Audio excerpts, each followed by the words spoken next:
Recipe பார்ப்போம். ஒரு cup பருப்பை நல்லா களைஞ்சி எடுத்துக்கோங்க. ஒரு வெங்காயத்தை நறுக்கி போட்டுக்கோங்க. ஒரு தக்காளி போட்டுக்கோங்க.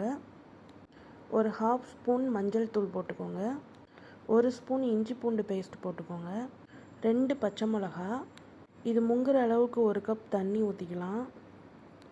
இப்போது இது எல்லாம் ஒன்று சேர்கிற மாதிரி மிக்ஸ் பண்ணி விட்ருங்க. அவ்வளோதான், உப்பு மட்டும் போட்டுறாதீங்க, பருப்பு வேகாது. இப்போ லிட்டு போட்டு க்ளோஸ் பண்ணிக்கலாம். அதே போல் ஆவி வந்ததும் விசில் போட்டு சிம்மில் வச்சு ஒரு 10 மினிட்ஸ்க்கு அப்புறம் ஆஃப் பண்ணிடுங்க. இந்த கேப்பில் ஒரு தாளிப்பு ரெடி பண்ணிடுவோம். கொஞ்சமாக நல்லெண்ணெய் ஊற்றிக்கிறேன். கொஞ்சமாக கடுகு போட்டுக்கலாம். 1 ஸ்பூன் ஜீரகம் போட்டுக்கலாம். கொஞ்சமாக நறுக்கின வெங்காயம்.